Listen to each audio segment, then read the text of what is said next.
Tip stories. നമ്മൾ കഴിഞ്ഞ ക്ലാസ്സുകളിൽ സ്പോക്കൺ ഇംഗ്ലീഷ് മലയാളം ബിഗിനേഴ്സിന് വേണ്ടിയിട്ട് നമ്മൾ ക്ലാസ് സ്റ്റാർട്ട് ചെയ്തിട്ടുണ്ട്. അപ്പം നമ്മൾ ഇന്ന് നോക്കാൻ പോകുന്നത് സീരീസ് 3 ആണ്. നമ്മളിതാ ലെസൺ 3 നമ്മൾ സ്റ്റാർട്ട് ചെയ്യാൻ പോവാണ്. നമ്മൾ കഴിഞ്ഞ ക്ലാസ്സുകളിൽ പഠിച്ചല്ലേ, എന്താ പഠിച്ചത്? ഈസാറമിൻ്റെയും അതുപോലെ തന്നെ ഹാസ് ഹാവ് ഹാഡിൻ്റെയും ഒക്കെ റൂൾസുകൾ, നിയമങ്ങളാണ് നമ്മളിപ്പോൾ പറഞ്ഞുകൊണ്ടിരിക്കുന്നത്. അപ്പം ഇനി നമ്മൾ പഠിക്കാൻ പോകുന്നത് എന്താണ്? Do, does, did.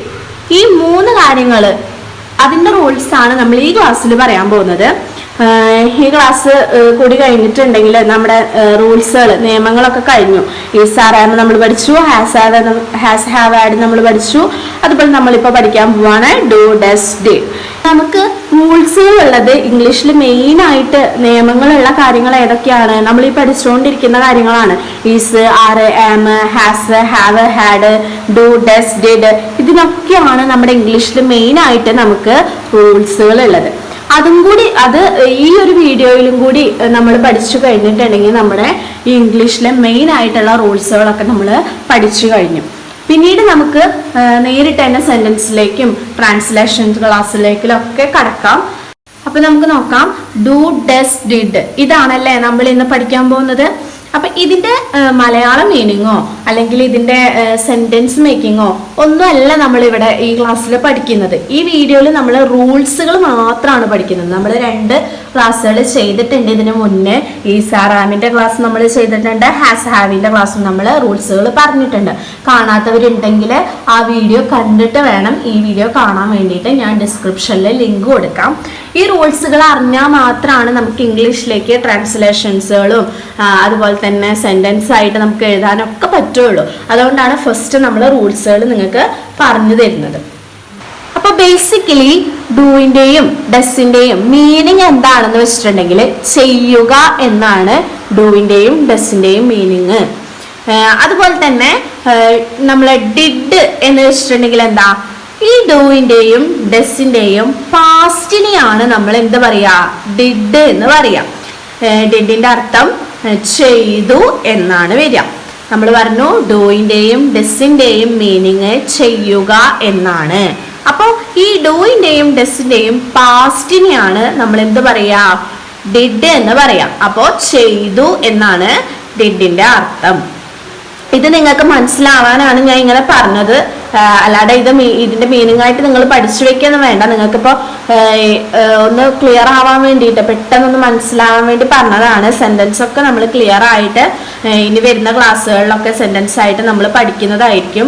അപ്പൊ ഇത് നിങ്ങളൊന്ന് വെറുതെ അറിഞ്ഞിരിക്കുക. അപ്പൊ നമുക്കിനി റൂൾസുകളിലേക്ക് പോവാം. സിമ്പിൾ ആയിട്ട് നമുക്ക് പഠിക്കാം.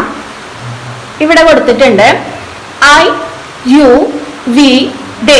ഈ 4 കാര്യങ്ങൾ സബ്ജക്റ്റ് ആയിട്ട് വരുമ്പോ നമ്മൾ എന്ത് ചേർക്കണം? ഡു ചേർക്കണം. അതുപോലെ തന്നെ ഹി, ഷീ, ഇറ്റ്, നെ.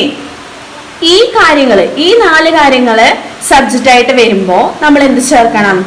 ഡസ് ചേർക്കണം. വളരെ സിമ്പിൾ ആണ്. ഐ, യു, വി, ദേ. ഈ 4 കാര്യങ്ങൾ സബ്ജക്റ്റ് ആയിട്ട് വരികയാണെങ്കിൽ നമ്മൾ ഡു ചേർക്കണം. ഹി, ഷീ, ഇറ്റ്, നെ.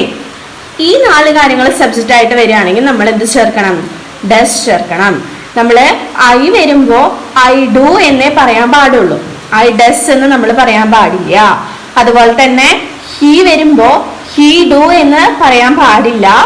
ഹി ഡസ് എന്നേ പറയാൻ പാടുള്ളൂ. ഇത് നിയമമാണ്. ഇങ്ങനെയാണ് നമ്മൾ പണ്ട് മുതലേ ഗ്രാമർ അനുസരിച്ച് നമ്മൾ ഇംഗ്ലീഷ് പഠിച്ചു വരുന്നത്. അപ്പോൾ ഇത്രയേ ഉള്ളൂ ഈ വീഡിയോയിൽ നമുക്ക് പഠിക്കാനുള്ളത്. ഈ ഒരു ചെറിയൊരു കാര്യം മനസ്സിലാക്കിയാൽ തന്നെ നിങ്ങൾക്ക് ഡു, ഡസ്, ഡിഡ് എന്താണെന്ന് മനസ്സിലാവും. ഐ, യു, വി, ദേ വന്നിട്ടുണ്ടെങ്കിൽ, ഈ 4 കാര്യങ്ങൾ സബ്ജക്റ്റ് ആയിട്ട് വന്നിട്ടുണ്ടെങ്കിൽ നിങ്ങൾ ഡു ആണ് വെക്കേണ്ടത്. ഹി, ഷീ, ഇറ്റ്, നെ. ഈ 4 കാര്യങ്ങൾ സബ്ജക്റ്റ് ആയിട്ട് വരികയാണെങ്കിൽ നിങ്ങൾ ഡസ് ആണ് വെക്കേണ്ടത്. നമ്മുടെ റൂൾസ് ഇത്രയേ ഉള്ളൂ, കഴിഞ്ഞു. ഇനി നെക്സ്റ്റ് ക്ലാസ് മുതൽ നമ്മൾ സെന്റൻസുകൾ പഠിച്ചു തുടങ്ങും, ട്രാൻസ്ലേഷൻസ് പഠിച്ചു തുടങ്ങും.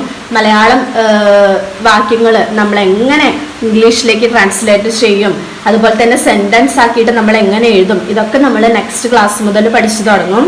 അപ്പോൾ ഈ പറഞ്ഞ കാര്യങ്ങളെല്ലാം നിങ്ങൾ ക്ലിയർ ആയിട്ട് പഠിച്ചു വെക്കുക.